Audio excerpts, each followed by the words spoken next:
Imagine you're sitting in this brightly lit, maybe slightly overly air-conditioned conference room. Oh, yeah. We've all been in that exact room. Right. And the presenter is up at the front, just diligently clicking through this massive slide deck. The air is slightly stale, your morning coffee is finally kicking in, and you notice this glaring discrepancy on, like, slide 14. The dreaded slide 14. Exactly. So you raise your hand, clear your throat, and you ask your question. The presenter stops, they look at you, take a slow, deliberate breath, and they say those two magic words. Good question. And in that fraction of a second, the entire room is just suspended in animation. Yeah. Like, are you suddenly the smartest person in the room? Did you just validate their Yep. entire presentation? Or, did you just break their brain and throw a giant, terrifying wrench into their whole agenda? It's such a tiny phrase. I mean, we hear it everywhere, but it is doing an unbelievable amount of heavy lifting in those moments. We hear it in graduate seminars, high-stakes job interviews, on weekly video calls. And as humans, we generally prefer language to be literal, right? We want words to mean exactly what the dictionary says they mean. We do, but the moment you step into the world of office dynamics and professional communication, that literal meaning just vanishes. We're looking at a behavioral landscape that is heavily coded. Which is exactly why we're doing this today. Welcome to the Deep Dive. Our mission today is to decode this ubiquitous phrase, good question. We're pulling from a really fascinating stack of sources today. Yeah, some great stuff in here. I've got recent behavioral psychology journals, linguistic studies on corporate phrasing, and some really eye-opening articles on cross-cultural office dynamics. We want to figure out what people actually mean when they deploy this phrase, because it almost always goes far beyond a simple compliment. It's a highly functional verbal mechanism, and understanding how that mechanism works is honestly critical for navigating any modern professional environment. That's exactly why this matters for you listening right now. Whether you're prepping for a massive upcoming interview, stepping into a new leadership role, or just, trying to read the room a little bit better in your daily meetings, this deep dive is going to reveal the hidden architecture of the everyday communication happening all around you. So, okay, let's unpack this. Let's establish the baseline first, because before we get into the psychological maneuvers, we have to acknowledge the face value. Sometimes the literal meaning is entirely intended. Right, sometimes good question genuinely means your question is thoughtful, or it brings up an important point that actually adds value to the discussion. Exactly. You spotted the discrepancy, and the presenter is genuinely thrilled you're paying attention. The behavioral research we're looking at provides a very clear metric for this. Imagine a scenario where a team is discussing a product launch, Okay. and someone asks, why are we changing the timeline for the beta test? Which is a very standard logistical question that helps the whole room. Right. And the manager responds, good question. Let me explain the new data we received. In this specific context, the phrase functions as a direct public show of respect. Yeah, it's acknowledging that the employee is tracking the details. They're thinking ahead. They're asking something that benefits the collective understanding, right? It actively validates the person asking it. It feels like getting a gold star. It feels incredibly validating to hear it in that context. But while the gold star scenario certainly happens, our sources make it abundantly clear that validation is not the primary function of this phrase in the wild. Not at all. Its most common utility is completely mechanical. It's about buying time. The cognitive pause. Yes. I was looking at the psychological studies in our source stack. And the best way I can describe this is that saying good question in the middle of a high-pressure presentation is basically the verbal equivalent of a buffering icon on a computer screen. Oh, that's a perfect analogy. You know that little spinning rainbow wheel or the hourglass? It's just a polite professional signal that says, please hold, my brain is currently loading the requested data. What's fascinating here is the underlying neurology of those 3 or 4 seconds. When you're standing in front of a room and you're hit with a difficult, complex, or just unexpected question, your brain experiences a miniature threat response. A literal threat response. Like physically. Yes. Yeah. Your amygdala, the part of the brain responsible for fight or flight, it spikes. Right. Because you have to instantly shift from delivery mode, where you're safely reciting prepared material, into high-level analytical mode. Wow. So you have to process what they just asked, search your memory banks for the relevant facts, organize those facts into a coherent narrative, and then, actually begin moving your mouth to speak. And doing all of that instantaneously is practically impossible. If you try to force an immediate response while your brain is still switching gears, The result is almost always disastrous. You stumble, you ramble, or you blurt out something entirely unrefined that you immediately regret. Oh man, we have all lived through the blurt. You just start a sentence with absolutely no idea where it's going and pray the words eventually form a conclusion. Right, exactly. And that's why the cognitive buffer is a survival tool. When a speaker is hit with a curveball and they reply with, "Good question. Let me think about that for a second," they are claiming a moment of silence without making the silence feel hostile or awkward. They're actively preventing the blurt. Yes, giving their prefrontal cortex time to catch up and formulate an intelligent response. It operates as a pressure release valve. The tension in the room naturally spikes when a hard question is asked. By deploying the spinning wheel saying, "Good question," that tension dissipates. The audience unconsciously agrees to wait patiently, and your brain frantically flips through the archives for the right piece of data. And it works entirely because it sounds natural. It's a socially sanctioned way to pause the clock without looking incompetent. But let's push this into the danger zone. The buffering icon works beautifully when your brain actually finds the file. But what happens when the hard drive is completely empty? The dreaded blank. Yeah. If the buffer buys us time to find an answer, what happens when we realize there is no answer to find? That leads to a much more uncomfortable use of the phrase, which our linguistic sources refer to as the polite pivot. Ah, the navigation of professional ignorance. Right. We've established how it functions when you have the answer but need a second. But the research points out that "good question" is heavily utilized as a professional substitute for a very blunt "I don't know." I don't know is a phrase that many professionals, particularly those in leadership positions or client-facing roles, are deeply conditioned to avoid saying out loud. Because it feels like a failure. Right. They feel it signals weakness or a lack of preparation. So instead of admitting they have no idea, they execute the pivot. They say, "Good question. I'll need to look into the specifics of that and get back to you." Look at the mechanics of that pivot, though. By starting with "good question," they maintain their authority. They take the question seriously, they establish a respectful tone, and then they gracefully defer the answer to a later date. It keeps the interaction entirely smooth. But the sources outline an even more extreme version of this. It goes beyond just lacking the facts. It's about using the phrase to navigate actively unpleasant, highly sensitive, or just, disastrous moments. Oh, the yikes smile. Yes, this is the scenario where "good question" is accompanied by a very specific facial expression, that slightly awkward, tight-lipped smile. The universal expression of internal panic. A perfect example from the corporate communication articles.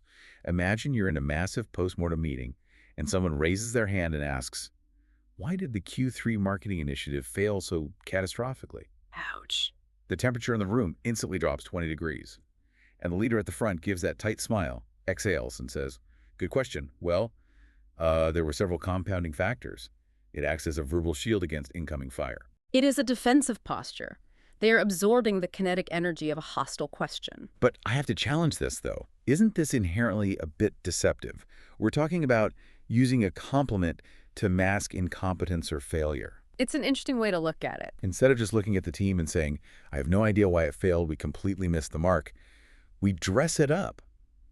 We use this polite little phrase to sound perfectly composed and in control when things are actually falling apart. Aren't we just lying with a smile? This raises an important question about what constitutes deception in a professional ecosystem.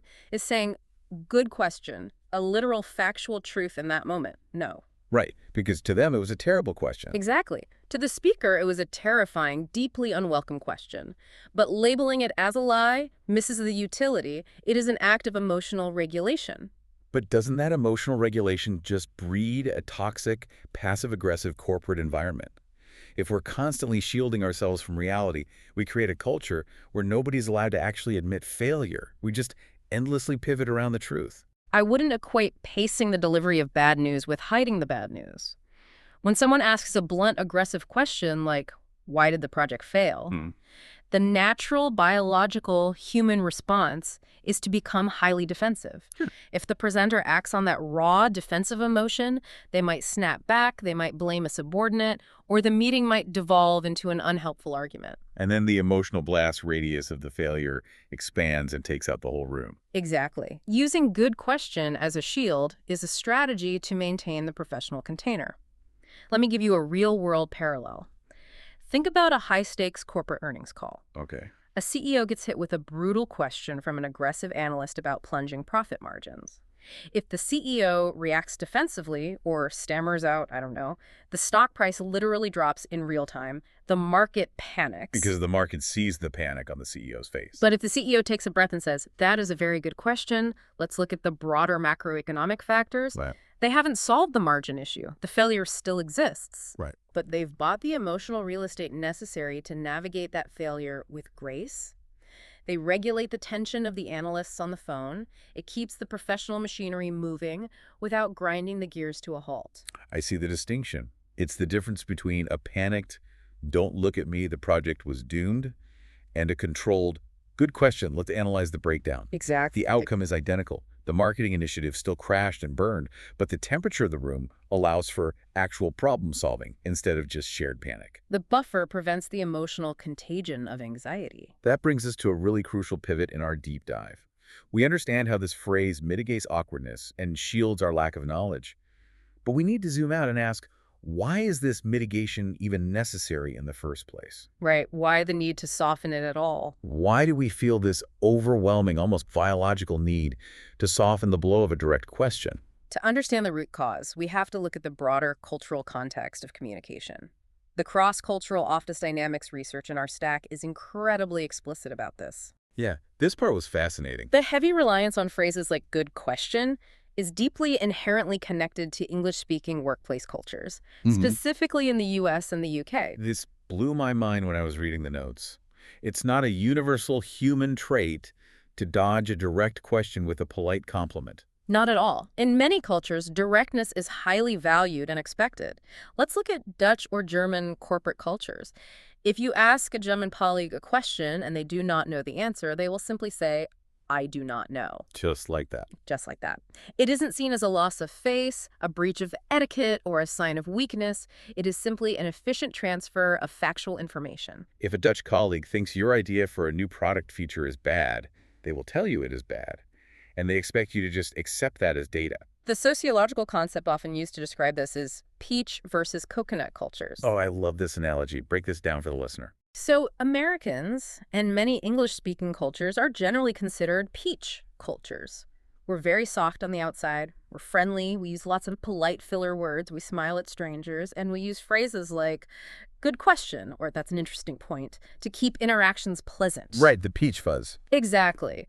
But we protect a hard pit in the center, our private selves and our egos. And the direct cultures. They're coconuts, hard on the outside. They don't use soft, polite filler. They give you the blunt truth immediately, which can feel jarring to a peach.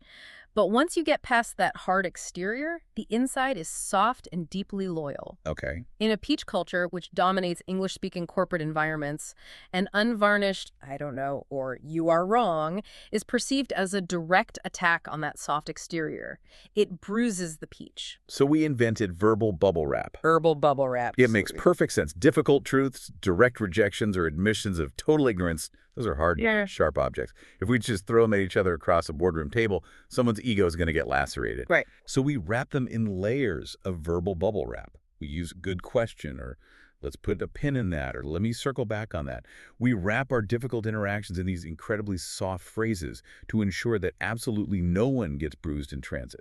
If we connect this to the bigger picture, you start to see how these small, seemingly insignificant linguistic choices collectively build a specific type of workplace culture. How so? Well, Anglo-American corporate history is heavily influenced by the rise of modern human resources and the desire for frictionless office environments.